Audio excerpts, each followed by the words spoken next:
Hi everyone, it's Tuesday, January 22nd. I'm Abby and this is Talk to Me Tuesday. Back at you after a week of reprieve. It was kind of crazy last week. My work schedule got all messed up. My daughter and I went to see Panic at the Disco, and so that was a late night. And then my daughter ended up getting sick and it was kind of crazy. Anyways, all that's over, and the dreaded 18 inches of snow, Snowmageddon, didn't, well, at least for me, we ended up getting like 5 inches, but then we had some sleet and some stuff that wasn't very fun. So I stayed in anyways on Sunday, and I did a little bit of work that I needed to do. Right behind me, I think I said I have 3 t-shirt quilts, lap size, that I'm making for a friend whose brother passed away last year. And so that's number one. That's number 2. I finished, we're trying to use as much, she wanted me to use as much of his stuff as possible.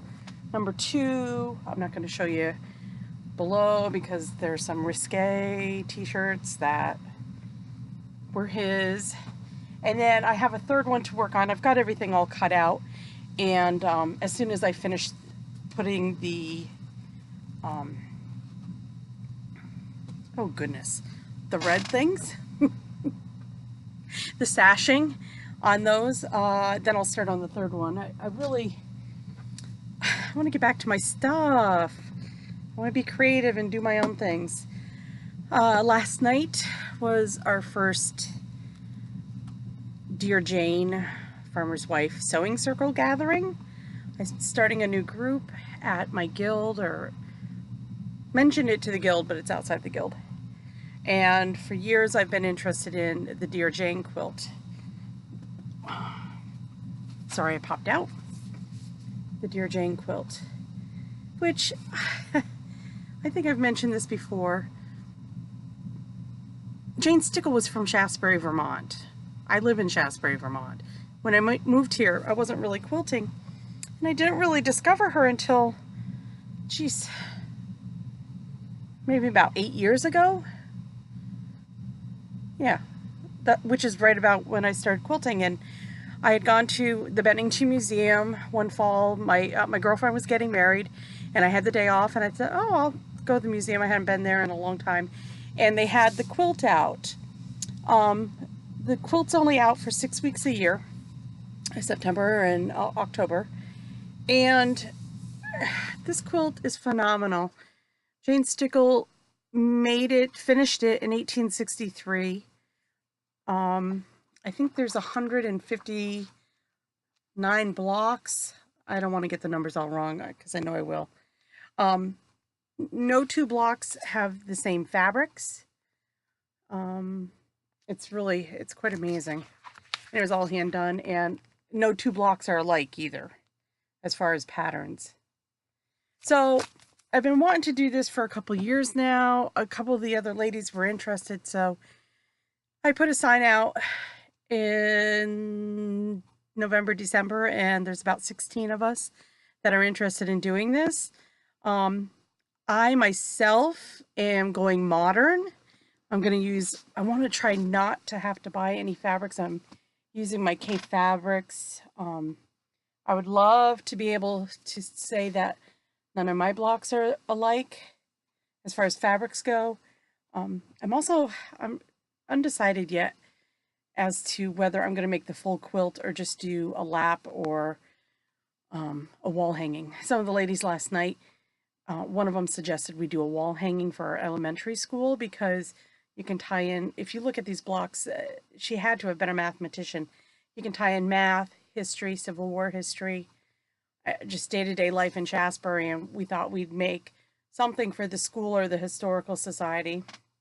So I am hoping, just because I love the technique, to do as many paper piece blocks as I can.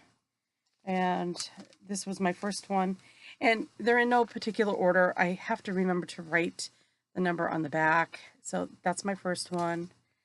Then I did this one.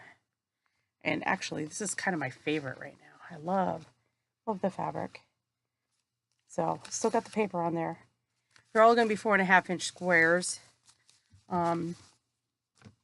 So that's, I felt like I had to get something done if I'm hosting this meeting. And so I just popped those out in between doing the t-shirt quilt. I was getting a little bored with that. What else? Oh, I got the blocks back. Last month I did the block of the month for our guild.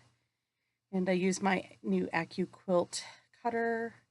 So I got these back from the ladies, and I'm very excited. It's going to be a very colorful quilt top for our quilt cupboard, which we use as for charity quilts. We had in January at our meeting, guild meeting, there was a film that was a documentary of a couple of the people from Shasberry and Bennington that went down to Puerto Rico to help rebuild. And one of the gentlemen, his wife is in the quilt guild, or actually two, and the quilt guild offered some quilts to take down to the people in Puerto Rico of where they were working.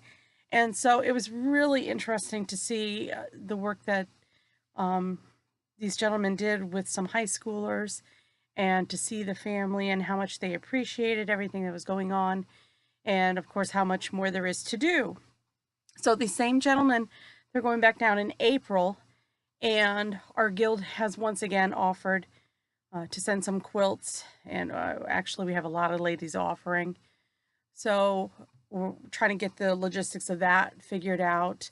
We may actually have too many quilts for the number of families that they're working for, which is not a bad thing because our quilt cupboard is essentially empty right now. So with that in mind, I went through some of my, I think I told you I'd been cutting out blocks last year, just cutting out, and I guess it was for a rainy day. So I put together 9 patches, and I'm just going to do disappearing 9 patch, do something simple. So we'll see. So I did about 10 of these. I have a couple squares I still need to cut out.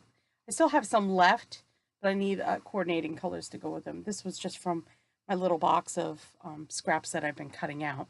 So I was really happy to start using those. I said I was going to, so yay, I did. I think that's it for now. I'm hoping, my days are getting messed up again this week at work, so I have Thursday off instead of Friday, so I might get some sewing in on Thursday. And then this weekend the weather's supposed to be lousy again, so let's hope so. And then I'll get some more sewing done, especially now that both kids are back at college. So it's quieter in the evenings. Happy crafting. We'll see you next week. Bye.